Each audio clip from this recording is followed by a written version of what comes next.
The CEO of a $400 million company called his car homeless trash.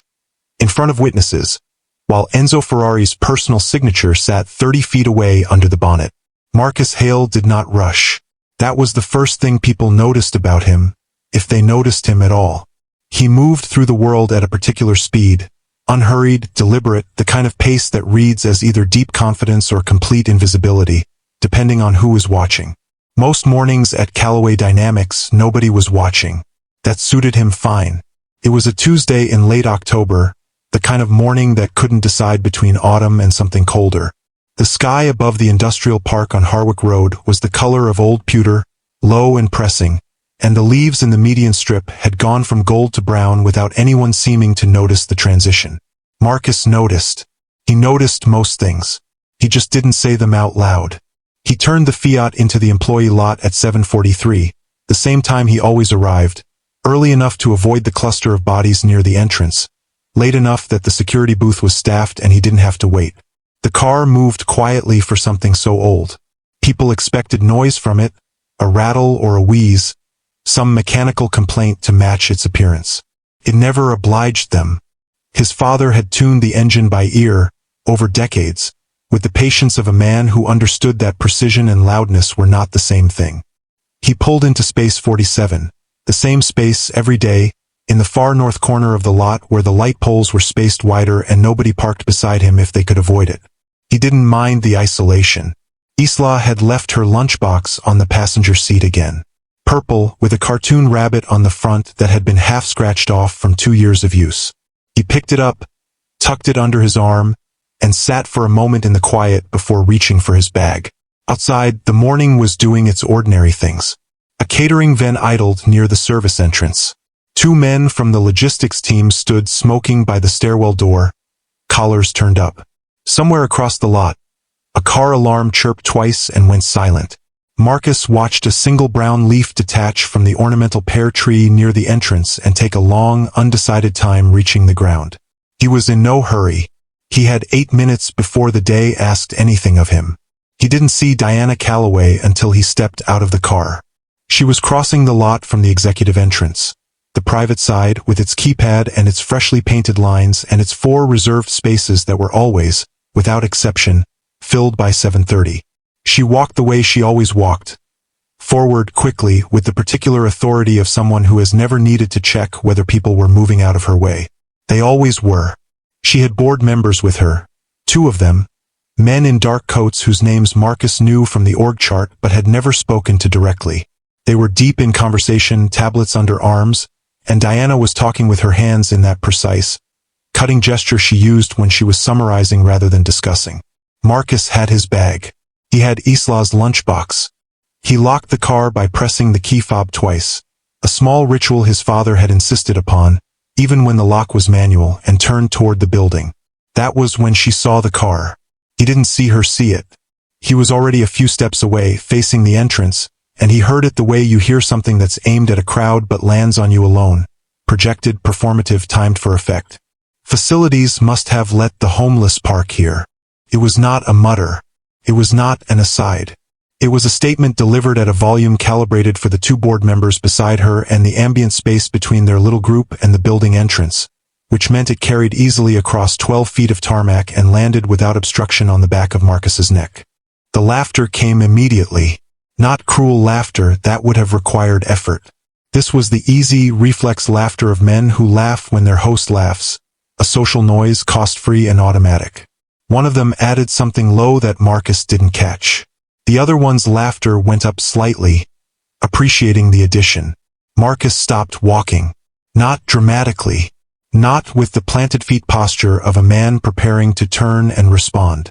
He simply stopped, the way you stop when you've remembered something, and he stood there for a moment with Isla's lunchbox under his arm and his bag on his shoulder and the pewter sky pressing down over all of it, and he did a thing that nobody in that parking lot would ever fully understand. He listened to the sound of the car. Not the laughter. Not Diana Calloway's voice continuing, already moving past the joke and back to whatever optimization she'd been outlining before the Fiat interrupted her field of vision. He listened beneath all of that, the way his father had taught him, past the surface noise, past the ambient distraction, and what he heard was the engine ticking as it cooled, the specific metallic song of it, the sound of something built by hand in Maranello in 1967 by 11 men whose names are not in any catalog. He heard 58 years of road and memory and his father's fingerprints on the cam cover. He heard the small, deliberate scratch of a silver marker in an old man's hand. He heard what it was worth. And then he adjusted Isla's lunchbox under his arm and walked inside. He did not look back. He did not stop at the security desk to say anything to Gerald, the guard who'd been there 7 years and always nodded at him. He walked to the lift, pressed 3, and stood in the silence of the ascending box with his reflection fragmentary in the brushed metal doors. His face gave nothing away. It never did. People had mistaken this for meekness over the years, for resignation, for the particular blankness of a man who has accepted his own smallness. They were looking at the bodywork. They were not looking at the engine. On the 3rd floor, he walked to his desk, set Isla's lunchbox in the bottom drawer where it would be safe, hung his bag on the hook behind his monitor, and opened his laptop. He had 3 diagnostic reviews to complete before noon and a systems integration meeting at 2. He pulled his notepad from the drawer and uncapped his pen. The same pen, a cheap ballpoint his daughter had personalized with star stickers along the barrel, and he wrote the date at the top of a clean page in his small, careful handwriting. In the lot below, Diana Calloway was already through the executive entrance. The 2 board members were already talking about something else. The catering van had moved on. The brown leaf had finished its long fall and was lying flat on the tarmac, already being walked over without notice. The Fiat sat alone in space 47, as it always did. The rust on the rear quarter panel caught the flat morning light and held it. Not gleaming, not beautiful in any conventional sense, just present. Enduring. The way certain things endure not because they have been protected from time but because they have been built to outlast the opinions of people who don't know what they're looking at. 30 feet from where Diana Calloway had laughed, beneath the oxidized hood, beneath the patina and the years and the slow ruin of weather, was an engine that a historian would soon crouch beside with trembling hands.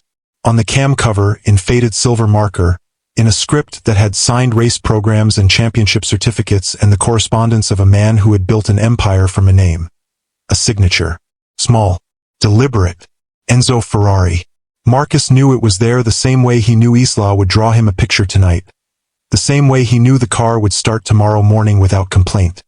The same way he knew his father had loved him without ever once raising his voice to say so. Some things do not need to announce themselves. They simply wait to be understood by someone with the patience to look properly. Marcus uncapped his pen, smoothed the notepad with his palm, and began to work. Marcus Hale had worked at Callaway Dynamics for 8 years, for months, and if you were the kind of man who counted, which he was not, 11 days. His business card said Senior Systems Engineer, Mechanical Integration.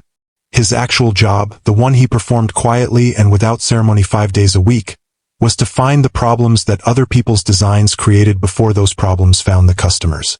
He was, in the language of the industry, a failure mode analyst.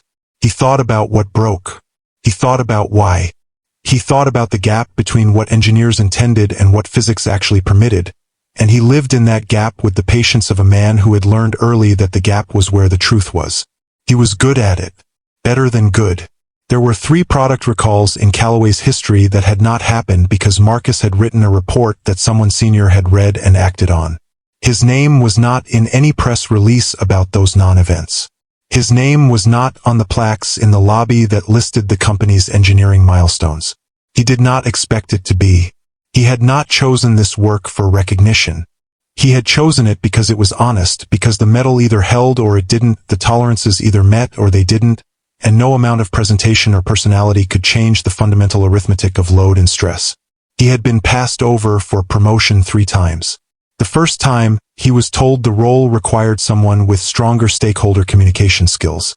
He had nodded and returned to his desk and written a 20-page technical brief that prevented a mid-production design flaw from reaching 30,000 units. Nobody connected the 2 events. The second time, the role went to a man 8 years his junior who had a master's from a well-regarded university and a handshake that people described as confident. The man lasted 14 months before moving to a competitor. Marcus was quietly asked to absorb several of his responsibilities. He did, without complaint and without a change in his grade or his salary. The third time, nobody told him directly. He found out from a departmental announcement email. He read it at his desk on a Thursday afternoon, with Isla's latest drawing blue-tacked to the corner of his monitor. A car, rendered in orange and brown crayon, with 4 wheels of different sizes and a figure beside it with black hair and a large, earnest smile. He read the announcement, looked at the drawing for a moment, and went back to the failure mode report he'd been working on. Renata would have been furious on his behalf. That was the thing about her. She had carried the anger that Marcus wouldn't. She'd been the one to argue at restaurants when the order was wrong, the one who wrote the letters to the school board, the one who told her mother-in-law with quiet and absolute finality that their parenting choices were their own. She was not aggressive. She was precise. She knew what she deserved and she communicated it without apology. And Marcus had loved this about her, the way you love the quality in someone that you most lack in yourself. She had died on a Thursday morning in March 4 years ago, in the neurosurgical unit of St. Catherine's Hospital, 12 days after a brain aneurysm that had announced itself without warning while she was washing a coffee cup at the kitchen sink. She was 38 years old. Isla had been 5. She had been told her mother was very sick and then, gently, that her mother was not coming home, and she had asked, with the devastating precision of a 5-year-old, whether her mother had taken her coat because it was cold wherever she was going. Marcus had not broken down at the funeral. He had not broken down in the weeks that followed, when the casseroles from neighbors arrived and then stopped arriving, when the sympathy cards thinned out and the ordinary machinery of other people's lives resumed around the still point of his grief. He had not broken down when Isla cried at night, or when she stopped crying and started drawing instead. Pictures of their family, 3 figures, then 2, the third one sometimes still there in the background in a lighter color, like a watermark. He had broken down once. On a Sunday night in June, 3 months after Renata died, when Isla was asleep and the house was quiet. He had gone to the garage, where the Fiat sat under its cotton cover, and he had lifted the cover and sat on the cold concrete floor with his back against the driver's door and cried without making any sound for a long time. Not just for Renata. For all of it, the accumulation of ordinary losses that a person absorbs across a life, the promotions that don't come, the conversations that don't happen, the long mute years of being adequate in the eyes of a world that rewards performance. He cried, and then he stopped, and then he reached up and rested his palm flat on the door of the car, on the dimpled rust above the sill, and he felt the cold metal under his hand and he remembered his father's voice.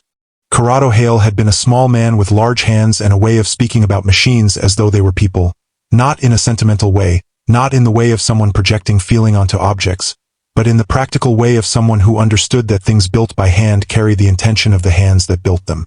He had emigrated from Catania in 1969 with a suitcase, a reference letter from a workshop in Maranello, and a car he refused to discuss in detail. He had built a life in England that was modest and sufficient and deeply his own.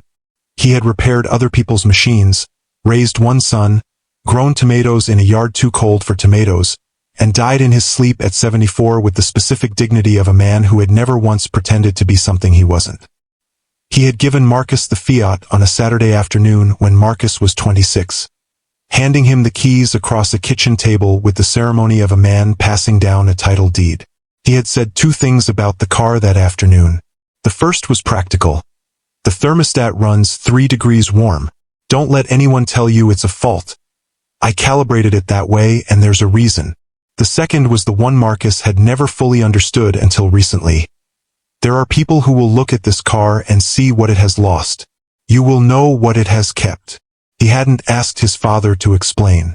Some things his father said were not invitations to dialogue. They were deposits, truths placed in trust, to be withdrawn when the moment required them. The car had come with a small leather envelope in the glove box, inside of which was a single photograph. The engine bay, taken in natural light, the cam cover clearly visible, the silver marking legible to anyone who knew what they were seeing. No annotation, no explanation, just the photograph and his father's thumbprint faintly visible on the lower right corner of the print, as if Corrado had held it many times over many years. Marcus kept the photograph in the same envelope in the same glove box. He had never shown it to anyone. It had not occurred to him to. It was not a thing he carried as a weapon or a credential. It was a thing he carried the same way he carried the memory of his father's hands, or the weight of Isla's sleeping head against his shoulder on long car journeys. Not to display, but because some things belong with you. The rust stayed because his father had told him never to paint over what time had earned. Isla's drawing stayed on the bedroom wall because love, Marcus believed with the quiet certainty of a man who had organized his entire life around it, was not a thing you outgrew or upgraded or replaced with a better version. It was a thing you stayed near. Space 47 stayed his because routine in the years after Renata was not laziness. It was architecture. It was the skeleton of a day that held things in place when everything else had a tendency to shift. He drove the same route every morning. He parked in the same space. He picked Isla up at the same time. He cooked the same 7 meals on rotation. He kept the car. He kept the photograph. He kept the envelope. He kept going. That is who Marcus Hale was on the morning Diana Calloway left. A man holding his daughter's lunchbox, walking into a building where nobody knew what he carried. Diana Calloway was not a cruel woman. This is the important thing to understand. The thing that makes what happened in that parking lot something more complicated and more human than a simple story about a bully and her victim. She was not cruel. She was not small-minded. She had not built a $400 million company on cruelty or smallness. She had built it on something more difficult to argue with and, in many ways, more dangerous. She had built it on being right. She had been right about the Eastern Distribution Partnership in 2014 when 3 senior advisors had told her the timing was wrong. She had been right about exiting the consumer hardware division in 2018 before the market softened. She had been right about the Harwick Road facility when everyone else wanted the glossier premises 2 miles north on the business park with the better postcode and the atrium. Harwick Road was cheaper, had loading bay infrastructure that the glossy building couldn't match, and sat 40 meters from a rail freight connection that became critical to their logistics model 18 months later. She was right the way good engineers are right, not through brilliance alone but through a disciplined methodology of looking at a thing and asking what it actually is, rather than what it appears to be or what other people need it to be. The irony of this, applied to Marcus Hale and his car, would not become apparent to her until much later. She had grown up in a 2-bedroom flat in Wolverhampton, the elder daughter of a single mother who worked nights at a distribution warehouse and days at a dry cleaner's, and who had communicated to Diana with the wordless but absolute force of lived example that the world would not offer you anything on the basis of your need for it. You had to read the room, present correctly, speak with authority, and never give anyone a reason to look past you. Appearance was not vanity. Appearance was strategy. The way you dressed, the car you drove, the state of your desk, the firmness of your handshake. These were not superficialities. They were signals. And the world read signals whether you intended to send them or not. She drove a current year Porsche Taycan in frozen blue metallic. She had considered this choice carefully and chosen it the way she chose everything, for what it communicated. Not luxury for its own sake. Precision. Engineering excellence. A machine that performed at the level it promised. If you were going to spend money on a car, it should be a car that told the truth about what you expected from things. She kept her office the way she kept her schedule. Nothing unnecessary, nothing out of place, everything serving a function. Her assistant knew to reorder the desk items after any meeting where clients had been present, because people touching things moved them slightly and slightly was enough to register. Her clothes were expensive and neutral. Her hair was worn in a style that had not changed materially in 12 years because she had found the optimal solution and saw no reason to iterate on a problem already solved. She was 51 years old and had not taken a holiday of more than 4 days in the past 6 years. She was not happy exactly, but she was not unhappy either. She occupied a register somewhat beyond both, in the focused, purpose-organized territory of a person for whom achievement had become the primary language. She had learned this language early and spoken it fluently for so long that she had largely stopped noticing she was doing it. This was why the parking lot comment had cost her nothing, in her own accounting. It was not spite. It was observation, offered lightly, in the way of a person who moves through a world and notes its incongruities. The rusted Fiat in the employee lot was an incongruity. The observation surfaced and she released it because she was with board members, and it was the kind of light, dismissive wit that established register, that said, without laboring the point, I am a person with standards and I notice when they are not met. The laugh came and she was already moving on before the sound of it finished. She had not thought about the car again. That was the truth of it. She had not thought about it at all. When her assistant Priya mentioned later that morning, in the context of a facilities memo about parking allocation, that the vehicle in the north lot that had attracted comment was registered to a Marcus Hale in systems engineering, Diana had looked up briefly and said, "Which one is he?" Priya had pulled the file. The summary was short. 8 years with the company. Senior systems engineer, mechanical integration. Performance reviews consistently in the satisfactory to good range. Never exceptional, never problematic. No leadership roles, no project ownership, no upward trajectory on record. 3 passed over promotion cycles noted in the HR system under the benign administrative language used for such things. Role filled by alternative candidate following competitive process. Diana read it in 40 seconds. She had a methodology for assessing people, the same way she had a methodology for assessing facilities and partnerships and market positions.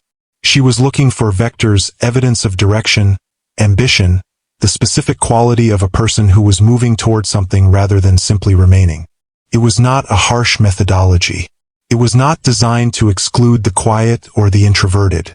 Some of the best people she had hired were neither loud nor self-promotional. But they had all, in their various ways, demonstrated a vector, a direction, a project they'd initiated, a process they'd improved without being asked, a moment in which they'd stepped toward something rather than continuing to sit still. Marcus Hale's file had no vectors. 8 years of adequate work reliably delivered, in the same role at the same grade. It was the file, she had noted to herself, of a person who had found a level of comfort and was not interested in exceeding it. She had made a mental note, not a vindictive one, a logistical one.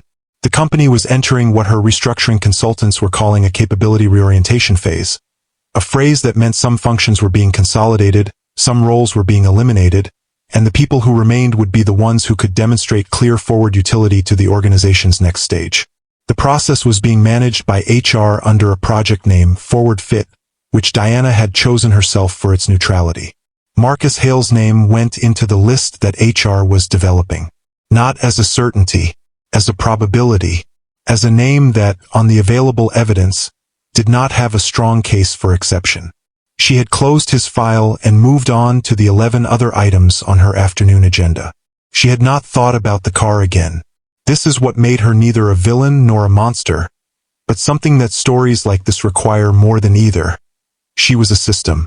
A precise, well-functioning, rigorously maintained system that was excellent at reading what the world had made legible and completely blind to what it had not.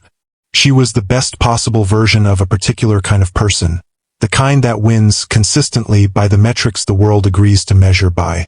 She had no methodology for an engine signed by a dead man's hand. She had no framework for the photograph in the glove box, or the leather envelope, or the father who had said never paint over what time has earned. She had no category for a man who had held himself together with routine and silence and the weight of a child's sleeping head on his shoulder, and who had never once mistaken any of that for failure. Her world was legible. Marcus's world was not legible to her.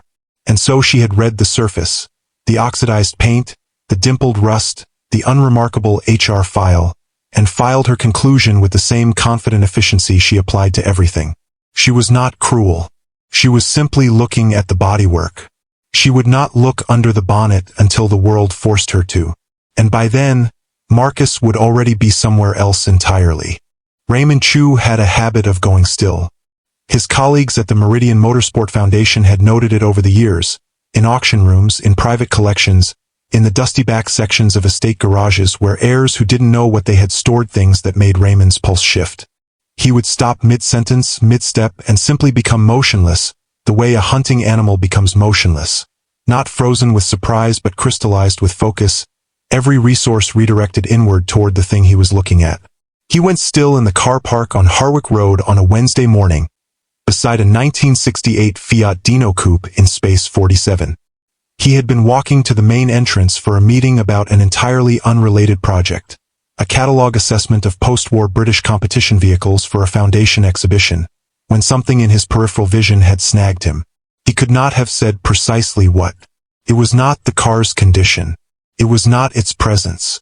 It was something in the proportion of the wheel arch, the specific curvature of the C-pillar, something about the way it occupied space that was slightly wrong for a standard production Dino, or rather, slightly more right.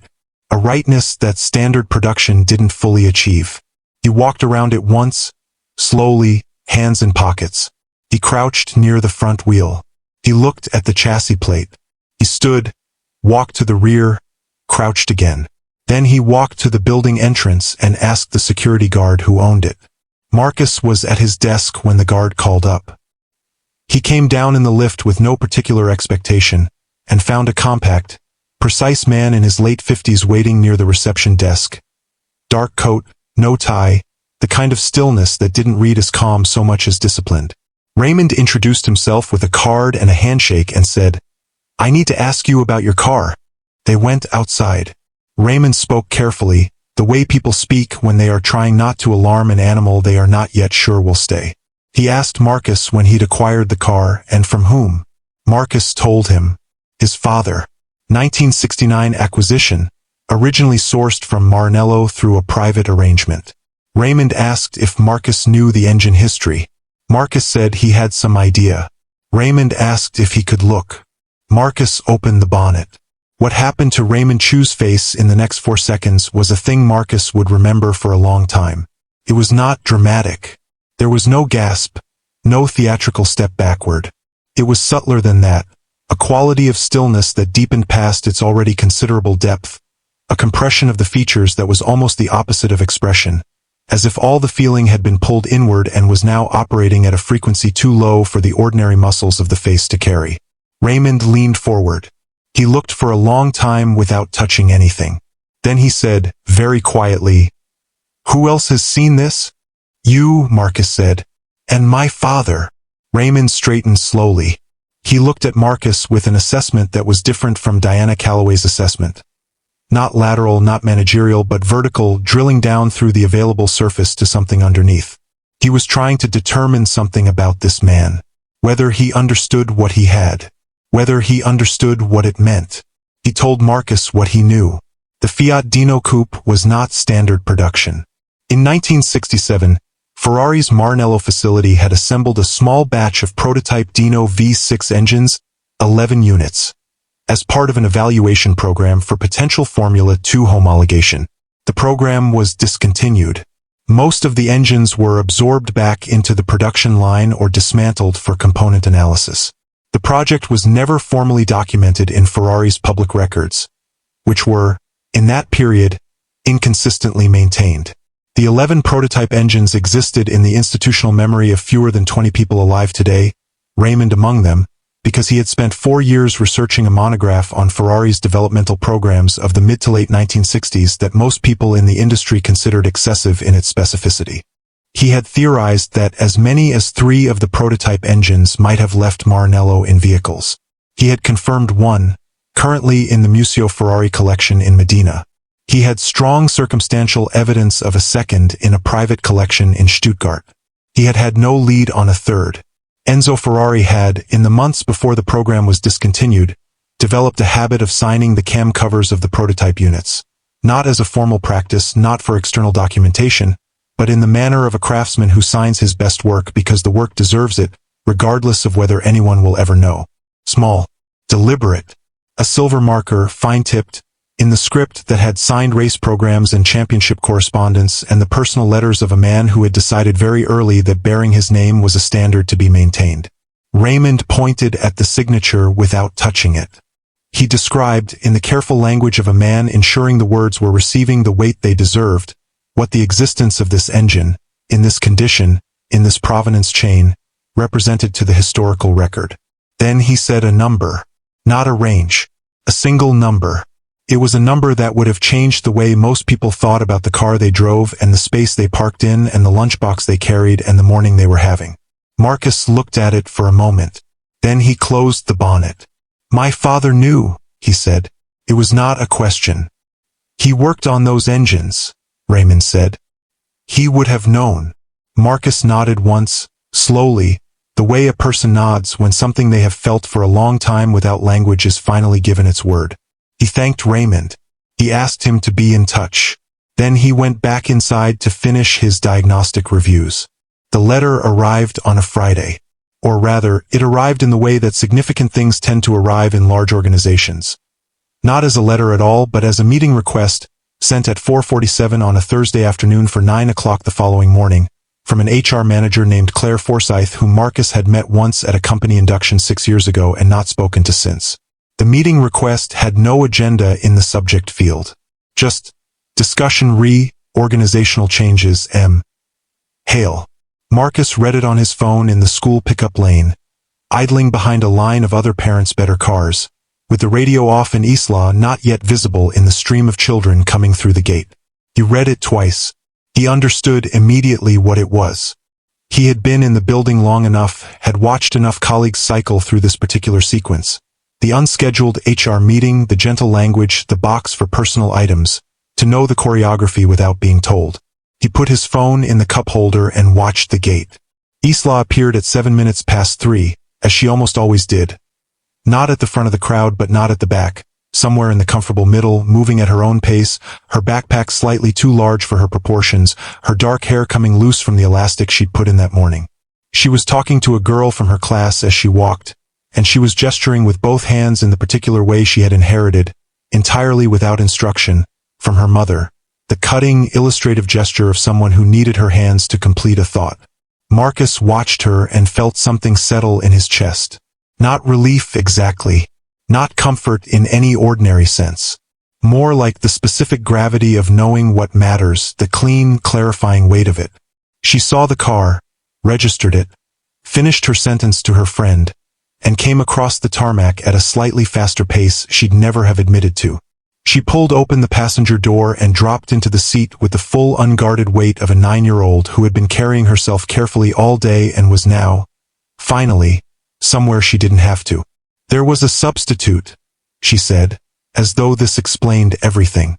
For maths. She didn't know how Mr. Hennessy does the board. She did it differently. Did the maths still work? Isla considered this with appropriate seriousness. Yes, she admitted. But it was wrong in a different way. Marcus pulled out of the lane. That's very philosophical, he said. I know, she said without irony. He drove the route he always drove.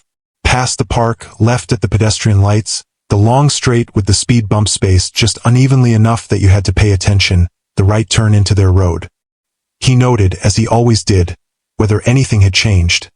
A skip outside a house, a new car in a driveway, the rose bushes at number 14 going finally and persistently brown despite the owner's visible weekly attention.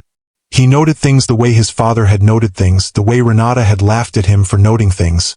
You're like a man who's always doing a building survey, she'd said once. Perpetually checking the structure. She hadn't meant it critically. She'd meant it the way she said most things, with the affectionate precision of someone who found the truth about a person interesting rather than manageable. At home he made pasta, which he did on Fridays because it was Isla's preference and because the routine of it, the water, the timer, the particular smell of garlic going soft in the pan, had become a kind of weekly punctuation, a closing bracket on the working week. Isla did her homework at the kitchen table while he cooked. She had a project due Monday about ecosystems and had chosen, with characteristic specificity, to focus on the ecosystem of a tidal rock pool, because she had read that rock pools contained entire functioning worlds that most people walked past without looking down. Marcus did not tell her about the meeting request over dinner. There was no version of that conversation that served her. She was 9, and the architecture of her security, the routine, the Friday pasta, the sense that the week had a shape, was not something to disturb without cause. He would know more tomorrow. He would tell her what she needed to know when he knew what that was. After dinner she helped him wash up, which she took very seriously, and then she watched an hour of television and went to bed without significant negotiation, which happened rarely enough that Marcus noted it with something approaching gratitude. He stood in the kitchen after she was asleep, in the specific quiet of a house that has a child in it. Not empty but stilled, the way air stills when a complex thing has finally come to rest, and he poured a small glass of the marsala his father had favored and stood at the kitchen window looking at the street. He thought about the number Raymond had said. He thought about it not with excitement. He had passed through that register quietly, in private, the night after Raymond's visit, processing it in the way he processed most significant things. Slowly, thoroughly, alone. He had already begun to understand what the number meant practically, what it changed and what it didn't, what it made possible. He had already called a solicitor he trusted and set certain things in motion with the deliberate, unrushed efficiency of a man who had learned not to be hurried by the size of a thing. He thought about his father, who had driven that engine on Sicilian roads and English roads, and had given it to his son without fanfare, and had said only that some people would see what had been lost and others would know what had been kept. His father, who had worked in Maranello for 8 months in 1967 at the specific request of a specific facility, alongside 10 other men on 11 specific engines, and who had watched a man sign his work and had understood, with the deep, practical reverence of a craftsman recognizing another craftsman, that what he had witnessed was not ceremony but truth. His father had kept the secret not out of cunning, not as a strategy. He had kept it the same way he kept everything private and precious, because not everything of value needs to be known by everyone. Because some things are yours simply and that is sufficient. 9 o'clock tomorrow morning. Marcus finished the marsala and put the glass in the rack and walked to the garage door and stood in the doorway for a moment without turning the light on. The car was under its cotton cover, as always. He could see the outline of it in the dark, the long slope of the bonnet, the particular silhouette that had been familiar to him since he was a child pressing his face against the glass of his father's garage window. He walked over and rested his palm on the cover, over the bonnet, where the engine was. He thought about Isla's rock pool project, the ecosystem that functioned fully and completely whether or not anyone was looking down. He thought about his father's hands. He went back inside, checked the locks, looked in briefly on Isla, sleeping with the specific abandoned fullness of a child, her hair loose now around her face, one arm hanging off the edge of the bed, and went to bed himself. He slept without difficulty. At 9 the following morning, Claire Forsyth read him the language from the formal document in the measured, carefully neutral tone of someone who has been trained to deliver difficult news without effect. The role was being eliminated as part of a wider reorganization. The company valued his contribution. There was a settlement package. The timeline allowed 4 weeks of notice or, alternatively, payment in lieu. Marcus listened without expression. He asked 2 questions, practical ones, about the pension implications and the timeline for returning his equipment. Claire answered them with evident relief at their manageability. He signed the acknowledgement form. He returned to his desk and sat for a moment in the ordinary ambient noise of the office. Keyboards, a phone ringing somewhere, a conversation in the kitchen down the corridor about whose birthday it was and whether anyone had thought about a card. He opened his bottom drawer and took out Isla's lunchbox. He held it for a moment, the purple rabbit half scratched off, worn smooth at the corners, and then he put it in his bag. He sat in the car for a long time before starting it. He called the school to confirm afternoon pickup. Then he sat with his hand on the steering wheel, on the same wheel, in the same position his father's hand had occupied, on roads in another country, in another decade, and he did not cry. He had cried for Renata in this car, in this position, and that had been the right place for it and the right time. This was different. This did not require grief. This required only what he had always required of himself. Patience. And the quiet certainty that value does not expire because someone has failed to recognize it. He started the engine. It ran, as it always ran, with the specific note of something built by hand to outlast every opinion ever formed about it. He pulled out of Space 47 and drove to collect his daughter. Raymond Chu did not move fast as a rule. His entire professional life had been organized around the principle that rushed authentication was worse than no authentication, that provenance required patience, corroboration, the slow building of an evidentiary record that could not be reasonably disputed. He had spent 14 months once confirming the history of a pre-war Alfa Romeo that turned out to be exactly what its owner had always said it was. He had not considered that time wasted. He considered it the cost of certainty. But he moved quickly now. He had the photographs Marcus had permitted him to take, the cam cover, the signature, the chassis plate, 3 separate detail shots of the engine from different angles, plus the photograph from the glove box which Marcus had allowed him to scan and return. He had his own field notes, cross-referenced with the research from his Maranello monograph. He had a chain of custody that ran, clearly and without significant gap, from Corrado Hale's employment at the Maranello facility in 1967 through to a car park on Harwick Road in the present day. He called the acquisitions director at the Museo Ferrari first, then a senior editor at Motorsport with whom he had a professional relationship built over many years and a shared commitment to documentation over sensation. He was precise about what he had and precise about what he was asking, verification, not publicity. The publicity could come after. The verification had to come first. The Museo sent a 2-person authentication team within 72 hours. They spent 4 hours with the car in the Harwick Road car park, which was, Marcus felt, probably the most professionally intense thing to ever happen in that particular space. They cross-referenced the engine against their own archival records for the Maranello prototype program, records that were, it turned out, more complete than Raymond had known. They confirmed the chassis plate, the engine serial, the metallurgical dating, and, with the aid of a UV light source that made the faded silver marker glow with unexpected clarity, the signature. They photographed everything. They produced a written preliminary assessment before they left. The motorsport story ran 12 days later. It was not a tabloid splash. It was a 6-page feature, written with the restrained authority of specialist journalism, headlined, Enzo's Ghost Engine. The signed Ferrari prototype nobody was looking for. It included the photographs Raymond had taken, the Museo's authentication summary, a brief historical account of the Maranello prototype program, and a single paragraph about Marcus. Not his employment situation, not his personal history, just his name, his father's name, and the quiet statement that the car had been kept unrestored as its original owner had wished. The story was picked up within 48 hours by the mainstream automotive press. Then the general press. Then, with the particular acceleration of things that combine the words Ferrari and lost and parking lot, by international outlets. An Italian newspaper ran it on the front page of its culture section under a headline that translated, approximately, as the signature that waited.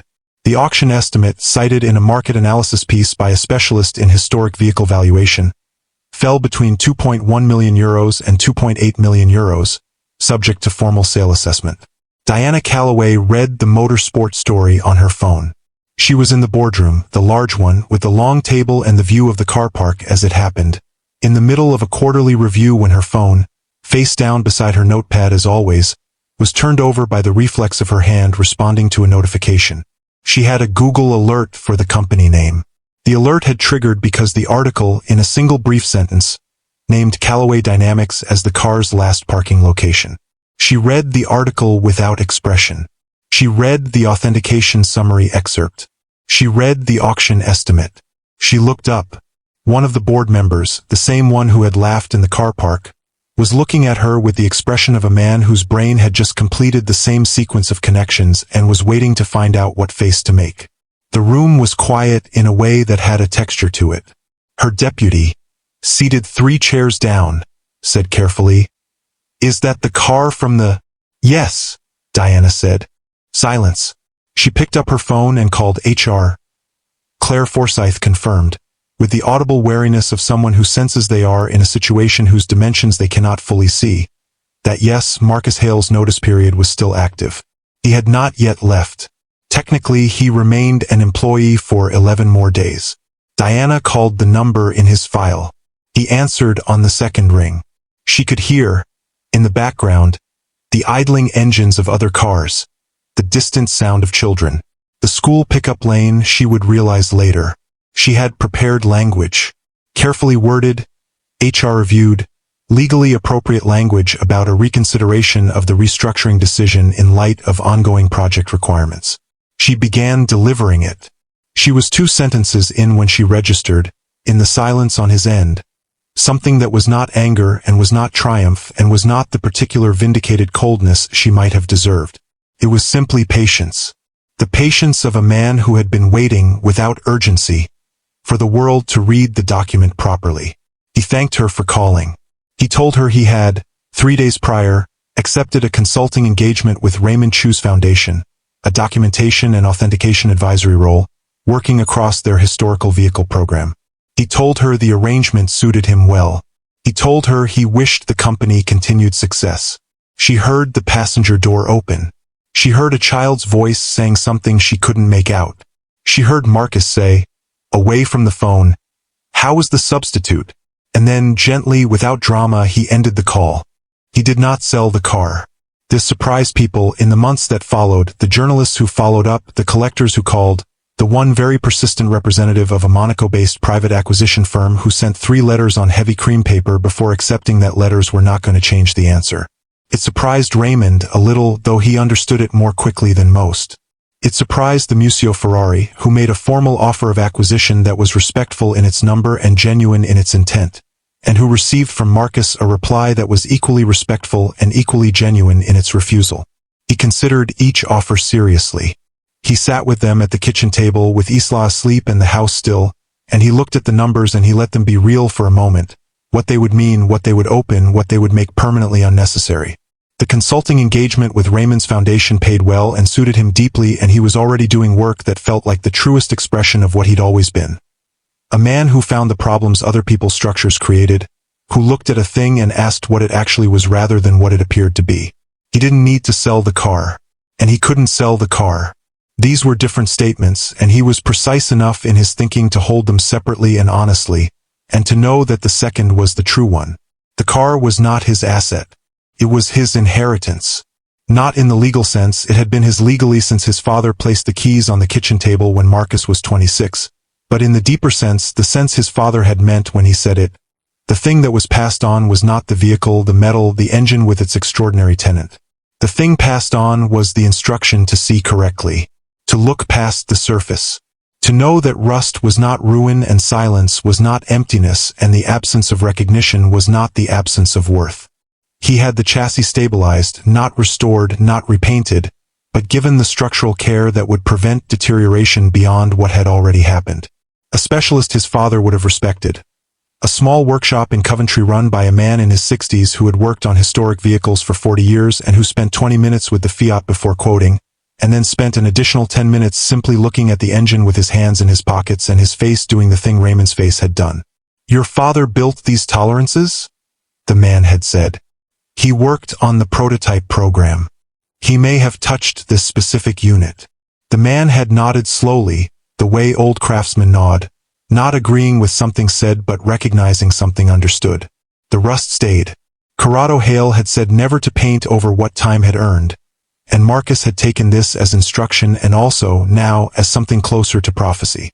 The rust was the story's exterior, the part that the world had read as insufficiency and that had turned out to be, in its own way, a kind of guardianship.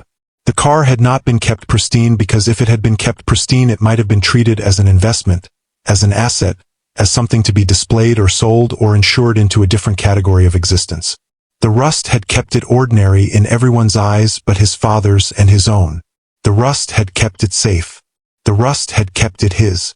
The crayon drawing stayed on Isla's wall. It had been joined now by the photograph, the full-page print from the motorsport feature, which Marcus had ordered in the largest available format from the online print service and had framed simply, in a thin black frame, and had asked Isla where she wanted it. She had considered the wall for a long moment with the specific seriousness she brought to things that mattered, and had pointed to the space directly beside her drawing. Not above it, not below it. Beside it, at the same height so that they were level with each other. He had hung it where she pointed. He stood back and looked at them together, those two things on the same white wall. The photograph and the drawing. Enzo Ferrari's signature in silver, magnified to half-page size, precise and deliberate, and carrying the specific gravity of a name that had become a legend, because the man behind it refused to permit any gap between intention and execution. And beside it, in brown and orange crayon, a car with 4 wheels of different sizes and a figure with black hair standing next to it, labeled in the large, uneven print of a 7-year-old. Papa's treasure. He had looked at them for a long time. The photograph was worth something incalculable in the language of provenance and history. The drawing was worth something incalculable in the only language that had ever actually mattered to him. On the wall of his daughter's room, they were equal. They were the same statement made twice in different vocabularies across 60 years. Isla, standing beside him and assessing her wall with the proprietary satisfaction of a person whose space is correctly organized, had said, "They match." "How do you mean?" She had thought about it. "They're both about the same thing," she said. "Knowing something is good before anyone else says so." Marcus had looked at his daughter for a moment. 9 years old, dark hair, her mother's hands, her grandfather's eyes, some quality about her that was entirely her own, and that he could not have named precisely, but that he recognized every day as the central and irreducible fact of his life. "Yes," he said, "that's exactly right." He thought often, in the months after, about the moment in the parking lot. Not with bitterness. He had never been much given to bitterness, which requires a sustained investment in the injustice of what has happened, and Marcus had always found that investment poorly structured. You put capital into bitterness and you got diminishment in return. It was a bad trade. He thought about it with something more like curiosity. He thought about what Diana Calloway had seen, or rather what she had not seen, and why, and what the failure of vision said about the nature of surfaces and the danger of a methodology that processed the legible world with too much confidence. He thought about his father in Maranello in 1967, a young man from Catania with large hands and a reference letter, standing beside an engine that a famous man had just signed. What had Corrado felt in that moment? Reverence, certainly, but also, Marcus suspected, something simpler and more sustaining, the feeling of a craftsman who has been present at the making of something real, who has worked on a thing and knows its tolerances and has heard it run and understands what it is. That was the inheritance, not the signature, the understanding, the ability to know what something is worth from the inside, without waiting for the outside to confirm it. He had raised Isla on this without formulating it as instruction.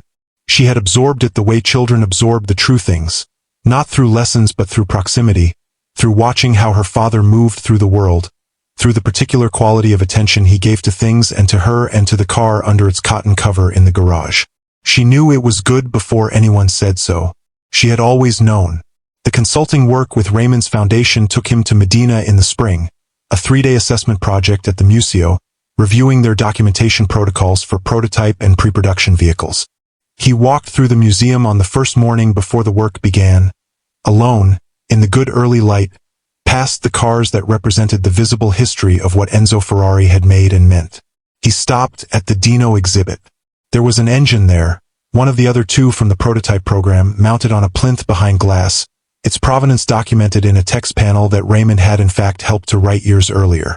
It was immaculate, preserved, lit, explained. It was a museum piece in the truest sense.